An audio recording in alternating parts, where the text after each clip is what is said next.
মোডা বেনজিরের কথাই সত্য হইল, তারে টোকায় ধরে আনা হইতেছে দুবাই থেকে। তবে এই দেখে খুব খুশি হইয়া যায় না, পিকচার কলে আভি বাকি হয় মেরা দোস্ত, ওইটা আমরা আজকে আলাপ করব। যেদিন মোটা বেনজির নিষেধাজ্ঞা পায় ঠিক সেই দিন সকালবেলায় আমি ভিডিও দিছিলাম, এটা যদি দেখে না থাকেন দেখতে পারেন। সে এবং র্যাব যে নিষেধাজ্ঞা পাইতেছে এটা আমার খুবই শক্ত অনুমান ছিল, কারণ যে আন্তর্জাতিক মানবাধিকার সংগঠন এই নিষেধাজ্ঞার জন্য কাজ করতেছিল তার সাথে এই কেস তৈরির একটা ছোট অংশে আমিও কাজ করতেছিলাম। সেই সময় বেনজিরে আর র্যাবে স্যাংশন খাইলো, সেই প্রথম আওয়ামী সাম্রাজ্য কাইপায় উঠলো, র্যাব কার্যত ঠাসি খেয়ে গেল। এই অর্জনটা বাংলাদেশের জন্য একটা বড় অর্জন। একটা রাষ্ট্রের বল প্রয়োগের ইনস্টিটিউট এত বেশি উদ্ধত হইয়া ওঠে যে তারা মনে করে তাদেরকেও কখনো ধরতে পারবে না। আগে হয়েছে তো তাই। সিরাজ শিকদাররে হত্যা করা সোহরাওয়ার্দীর বডিগার্ডের জল্লাদ এসপি মাহমুদ এখনো বহাল তবিয়তে ডাকাত আছে। দেখেন বেনজিরের সাথে আবার ছবিও চলে, তার স্বাভাবিক মৃত্যু হবে। ফুন্দের আলো দিল্লি স্টার মুক্তিযোদ্ধা পুলিশ অফিসার এসপি মাহবুবরে নিয়ে যুগলবন্দি কলাম লিখবে, ফেসবুকের নিউজ ফিড ভাইসা যাবে তার বীরত্ব গাথায়। কিন্তু সে যে একটা বাটপাট ঠান্ডা মাথার খুনি বাল্যবন্ধু সিরাজ শিকদারকে কাপুরুষের মতো পিছন থেকে গুলি করে মারছে, সেই ইতিহাস কোথাও লেখা থাকবে না। আমি ইউনূস সরকারের আমলে আন্তর্জাতিক অপরাধ ট্রাইব্যুনালে কইছিলাম এই মালরে ধরতে, সিরাজ শিকদার সহ মুজিব আমলের গুম খুনের জন্য রিমান্ডে নিয়ে জিজ্ঞাসাবাদ করতে। আমি কইছিলাম কবে মরে টোরা যায় আগেই নিয়ে 3rd ডিগ্রি দিয়ে দেন। আমারে কওয়া হইলো একটা অভিযোগ লাগবে। মানে 20 কোটি মানুষের দেশে একজন মানুষ নাই যে মুজিব আমলের গুম খুন অত্যাচার নিয়ে সিরাজ শিকদারের বিচার বহির্ভূত হত্যা নিয়ে অভিযোগ করতে পারবে।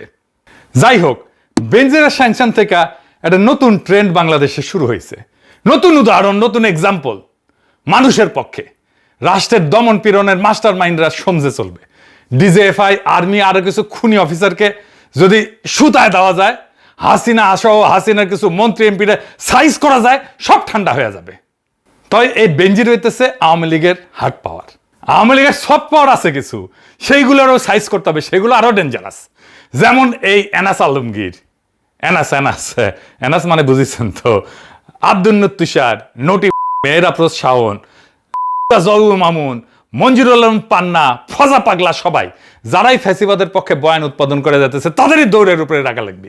এখন কইতে পারেন বাংলা লুথার কিং তো আব্দুল তুষারের সাথে লাঞ্চ করে লাঞ্ছিত হয়, হ্যাঁ, এনাস আলমগীররা তো ফুন্দায় মানে ফোন মারে।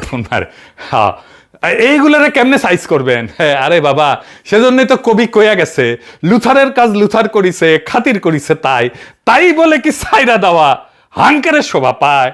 বাংলাদেশ তো এত সহজে শান্ত হবে না। একের পর এক বিক্ষোভ, অভ্যুত্থান, অশান্তি আর বিপ্লবের ঢেউ আসবেই। আমি কয়ে দিতেছি, লিখে রাখেন। বাকশালীদের দাবরানির উপরে কিছুটা হইলে রাখতে পারছিল ইউনূস সরকার, এই বাকশালীদের দাবরানির উপরে রাখবেন, দেখবেন রুলারের মতো সোজা হয়ে গেছে। এদের আওয়াজ বেশি, কিন্তু প্রত্যেকটা ভীরু কাপুরুষ। হাসিনারে তো পলাইতে হয়েছে, কেউ এসে রক্ষা করে নাই। খালেদা জিয়ারে যেমন বালুর ট্রাক থেকে উদ্ধার করতে পারে নাই, ঠিক তেমনি হাসিনারও এসে কেউ রক্ষা করে নাই। এই দলগুলো এরকমই, বিএনপি আওয়ামী লীগ দুটাই এরকম। সোহরাওয়ার্দীর বডিগার্ড পটল তুলেছিল, কেউ আগে এসে দাফন করার কথা কয় নাই, এতই এদের জানের ভয়। অপারেশন সার্চলাইটে ঢাকায় মাত্র 4 ব্যাটালিয়ন সৈন্য, তাও আবার 4টা ট্যাঙ্ক নিয়ে নামিছিল 25শে মার্চের 1971। সেই যুগে পাকিস্তানি সোলজারদের আমেরিকান আর্মির মতো লট ভর ছিল না, নর্মাল খাকি পোশাক, জিপ, G3 রাইফেল, যেটা দিয়ে কয়েক রাউন্ড ফায়ারিং করতে পলাইছে লীগের সব হেডোমালারা। আর জুলাই যোদ্ধারা উঠছে প্রবল গুলি, সৈন্য আর শক্তির মুখে রণে ভঙ্গ দেয় নাই। এটাই পার্থক্য। ওই শক্তিরে আমরা ঘরে ফিরাইছিলাম, জুলাইয়ের শক্তিরে, কোনো বড় দুর্ঘটনা ছাড়াই। ভাবছিলাম এই জাউরাগুলা, বাকশালীগুলা ভালো হবে, নিজেদের ভুল বুঝবে, ক্ষমা চাইয়া অনুতাপ করবে। ওরে মা, এগুলা আবার ফস ফস কইয়া ওঠে। এই দেখেন, জাউরা পান্না কয় হেলিকপ্টার দিয়ে কোথায় গুলি করিছে। হেলিকপ্টার দিয়ে গুলি করছে কারা? কোথায় দেখেছেন হেলিকপ্টার দিয়ে? রিয়া গোপরে মারছে কে? আহাতের মারছে কে? কোথায় দেখেছে হেলিকপ্টার দিয়ে গুলি করছে? শুনিছেন? শুইনা মনে হয় ঠ্যাং টেংরি ভেঙে দিই। এমন ওরে পাবলিক রাস্তায় গণধোলাই দিলে সেটারে মব আর দঙ্গলবাজি কইয়া সিকিউর পারবে কেউ। মনে রাখেন, আগামীতে যে যুদ্ধ আসবে সেই যুদ্ধের শুরুতে লীগরে আরো মানসিকভাবে দুর্বল করতে এইরকম কয়েকটা লিগেল লেসপেন্সারের জুতার মালা পরায় ঘোরানো লাগবে, আর পাছায় চাকা কঞ্চিতে চাপ গানো লাগবে। লীগের মরাল সাথে সাথে কোলাপস করবে। আর যেগুলো টার্গেট করবেন ধানমন্ডি 32 মুজিবের অবশিষ্ট সমস্ত স্মৃতিচিহ্ন, সুধা সদন, শেখ রেহানার বাড়ি, শেখ রেহানার শ্বশুর বাড়ি, তারেক সিদ্দিকীর বাড়ি ঘর, ওকার কাউয়া কাদের বাড়ি ঘর, এডিটর শেপ কাউয়ার সাউন্ড দেন আরো জোরে, হ্যাঁ আরো জোরে দেন, হ্যাঁ হয়েছে।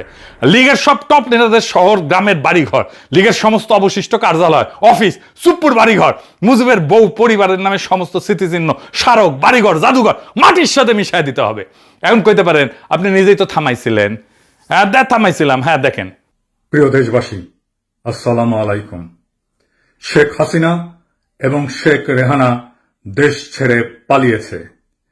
জনগণকে অভিনন্দন জানাই, সে তার ক্ষমতা ত্যাগ করেছে এবং এই লড়াইয়ে বিরচিত বিজয় অর্জন করার জন্য। কিন্তু শেখ হাসিনার ক্ষমা নাই, শেখ হাসিনাকে যারা পালাতে সাহায্য করেছে তাদেরও ক্ষমা নাই। শেখ হাসিনার বিচার করতে হবে, আমরা তাকে ফিরিয়ে আনব। জনতা রাজপথে, কোন সামরিক শাসন নয়, কোন জরুরি আইন নয়।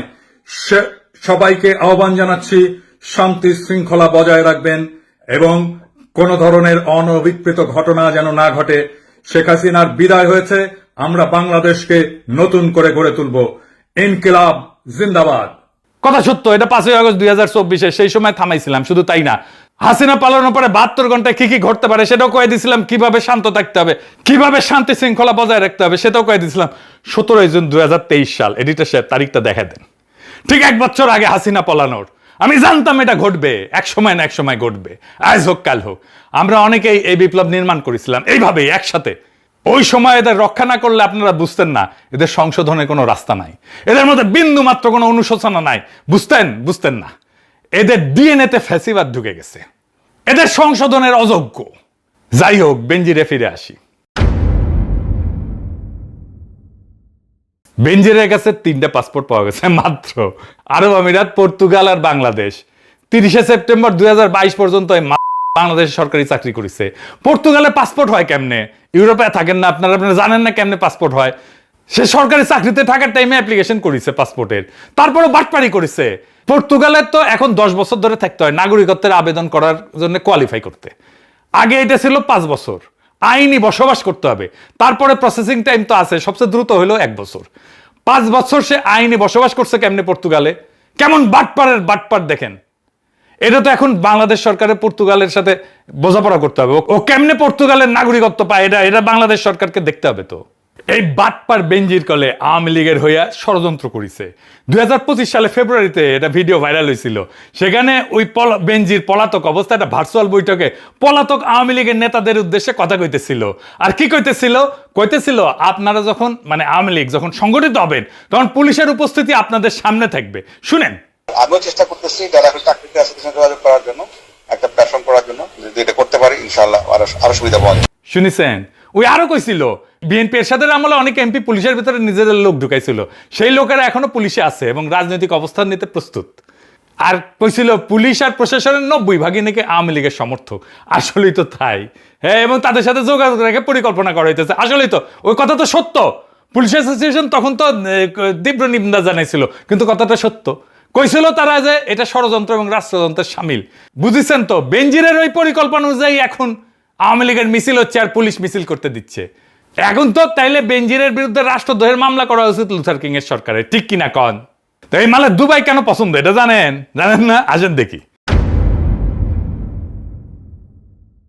দুবাই কোনো বেনজিরের জন্য আকস্মিক কোনো গন্তব্য না, সেটা আগে থেকে গড়ে তোলা আর্থিক ঘাঁটি।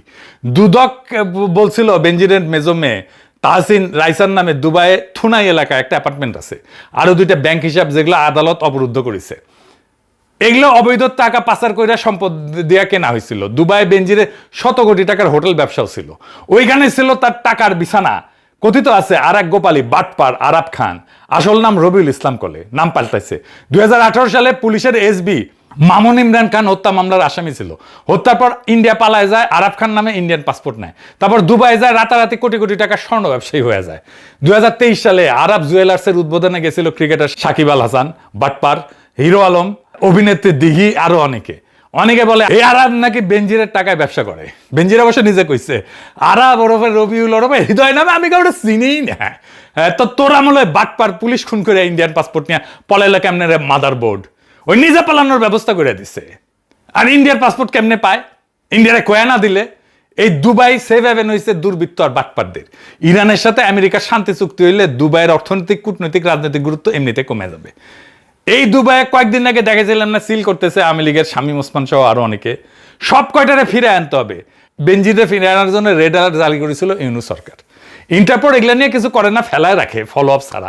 ফলো আপ করেছে কিনা বিএনপি আদৌ এটা নিয়ে তৎপর ছিল কিনা সেটা বোঝা যাবে, সে আসলে ফিরাইতে পারে কিনা, ফিরানোর পরে মানবতা বিরোধী অপরাধের দায়ে অভিযুক্ত করে কিনা। কারণ এখন তার নামে আর্থিক দুর্নীতির মামলাই আছে, শুধু মানবতা বিরোধী অপরাধের কোনো মামলা করলে নাই ওর নামে। দুবাইয়ে থাকা অন্যদের ফিরে আনে কিনা বিএনপি সেটাও দেখার দরকার আছে। বাটপার আরাফ খানরে ফিরে আনার দরকার। কার টাকায় সে ব্যবসা করতেছে সেটা জানা দরকার। সে কেমনি ইন্ডিয়ান পাসপোর্ট পাইলো সেটা জানা দরকার। হাদির খুনি ধরা পড়লো না ইন্ডিয়ায়, নিয়ে আসছে তারে আনে নাই। এর মধ্যে তো মমতা হাটে হাড়ি ভেঙে দিছে। অমিত শাহকে উদ্দেশ্য করে কইছেন না কাকে দিয়ে খুন করাইছেন, দেখান এডিটা সাহেব, আবার দেখান ওইটা। এসটিএফও করতো না। বাংলাদেশ থেকে একটা বড় খুনিকে এসটিএফ অ্যারেস্ট করেছিল, জেনে রাখুন। যা নিয়ে বাংলাদেশে অনেক রেভলিউশন হয়েছিল। বাংলায় যখন চলে আসে তখন আমাদের এসটিএফ তাকে ধরে, এটা তাদের ক্রেডিট। তারপরে হোম মিনিস্টার নিজে আমাকে ফোন করে বলছেন, आप थोड़ा आपको बंगाल पुलिस को बोल दो ये बात बाहर में नहीं कहने के लिए। দেখেছেন, তারপরে এখন সব চুপ। ওর মানে ফয়সলরা আনবে না ফিরায় বাংলাদেশে। হাদি হত্যার বিচারও হবে না, কারণ কর্তাই এই হত্যাকাণ্ডে জড়িত। ও শহীদ হওয়ার আগেই কয়ে গেছিল আমার হত্যার বিচারটা কইরেন। যে আমাদেরকে গুলি করার আগ পর্যন্ত কোনো কিছুর আমাদের গায়ে লাগে না। যতক্ষণ না পর্যন্ত বুকে বা মাথায় গুলি চলবে ততক্ষণ পর্যন্ত আমরা কোনো স্ট্রাগল মনে করি না, এবং এক্সট্রা কোনো সিকিউরিটি লাগবে না। শুধু আমাদেরকে যদি কেউ গুলি করে মেরে ফেলে তাকে যেন ধরে বিচার করা হয়। আপনি যদি আজকে আমাকে, জাবেরকে, আমাদের টিমকে মেরে ফেলেন এবং তার যদি বিচার করতে না পারেন তাহলে নতুন কেউ জন্মাবে না। শুধু এই জন্য তার বিচার করে ফেলতে হবে, আর কিছু স্পেশাল সিকিউরিটি লাগবে না। শুনেছেন, কোন ঘটনাকে সরলভাবে বিশ্বাস করবেন না। তো ফয়সল ধরা পড়ার পরে সবাই উল্লাস করেছিল না, কি মহাকাজ হয়ে গেছে, এখন কি হইল? তাই কই কোনো ঘটনাকে সরলভাবে বিশ্বাস করবেন না। আমি আর একটা ঘটনার উল্লেখ করতেছি, আমি জানি না এর সাথে কোনো যোগাযোগ আছে কিনা, তবে উল্লেখ করে আপনাদের দেখাই দিতেছি জিনিসটা। দেখাই দেওয়া দরকার, আসেন সেটা একটু দেখাই। কয়দিন আগে বাংলার লুথার কিং কক্সবাজারে গেছিল না, উঠি রামাদা হোটেলে থাকার কথা ছিল, পরে বাতিল করেছে অবশ্য। এই রামাদা হোটেল কার জানেন? বেনজিরের মতো অভিজাতেরা কখনো নিজের হাতে টাকা ধরে না। হাসিনা যেমন নিজে ধরে না, এস আলম রে দিয়ে ধরায়। বেনজিরেরও একটা ক্যাশিয়ার ছিল, ওরাই সম্পদগুলা ধরে রাখে। এই অদৃশ্য স্তরটাই হতেছে আসল কাঠামো। বেনজিরের ক্যাশিয়ারের নাম হইতেছে জসিমউদ্দিন আহমেদ, চান্দানাইশের সাবেক উপজেলা চেয়ারম্যান, জেসিকা গ্রুপের ব্যবস্থাপনা পরিচালক। এই জসিমকে একাধিক সংবাদ মাধ্যম বেনজিরের ব্যবসায়িক সহযোগী বা ক্যাশিয়ার হিসেবে চিহ্নিত করেছে। 2024 সালের 4 ডিসেম্বর তাকে ঢাকার লা মেরিডিয়ান হোটেল থেকে একটা মারামারির মামলায় গ্রেপ্তার করা হয়েছিল। 5 আগস্টের পর আটক হয়েছিল। এখন 2025 সালের ডিসেম্বরে বিএনপি এই জসিমকে চট্টগ্রাম 14 চান্দানাইশ সাতকানিয়া আসনের ধানের শীষে মনোনয়ন দিচ্ছে। তাহলে বুঝেন, বেনজিরের ক্যাশিয়ার এখন বিএনপির এমপি। স্থানীয় বিএনপির নেতাকর্মীরা ক্ষোভে ফেটে পড়ছিল এই সময়। তাদের ভাষায় যেই লোক ফাইজিবাদের সুবিধাভোগী ছিল তার হাতে ধানের শীষ তুলে দেওয়া লজ্জাজনক। আর 2026 সালের 12 ফেব্রুয়ারি নির্বাচনে জসিম জিতে গেল মাত্র 1026 ভোটে, মানে জিতে দেওয়া হইল তারে জোর কইরা। ভোট পাইছিল 76,493 ভোট, আর প্রতিদ্বন্দ্বী এলডিবির ওমর ফারুক পাইছিল 75,467 ভোট। আর এই জসিমই কক্সবাজারের রামাদা হোটেল দখল করেছে, যেটি থাকার কথা ছিল তারেক রহমানের। এবার জোড়া লাগান পুরা চক্রটা, বুঝেছেন তো কার কে মারতেছে? ধুলায় অন্ধকার, সব রুশনের জায়গায়। তাই বেনজির যে ধরা পড়লো, এটা কি নেগোসিয়েশন? এমন হইতে পারে না যে বেনজিরের টাকা ফুরে গেছে। এটা আর্থিক মামলার দণ্ডর কত, জামিন তো হইতেছে, অনেক আওয়ামী লীগের জামিন হইতেছে, আইভির জামিন হয়েছে, শুনলাম বারাকাতের জামিন হয়েছে, বারাকাত ছিল এটা সোজা হয়েছে। যদি তারে ফিরে না মানবতা বিরোধী অপরাধের দায় বিচার করে, তাহলে আমাদের আনন্দিত হওয়ার কারণ আছে। পলিটিশিয়ানদের বিশ্বাস করেন না, কখনোই না। বাংলাদেশে পলিটিশিয়ানদের বিশ্বাস করে না। ওরা ওদের মুখে এক অন্তরে এক। তারা যুগ যুগ ধরে পাবলিকরে লেমন জুস ধরাই দিয়ে বোকা বানাইছে। এই গ্রেপ্তার লেমন জুস কিনা সেটা আগামীর ইতিহাস বলে দেবে। সেই পর্যন্ত আমরা একটু অপেক্ষা করি, কারণ পিকচার আভি বাকি হ্যায় মেরা দোস্ত।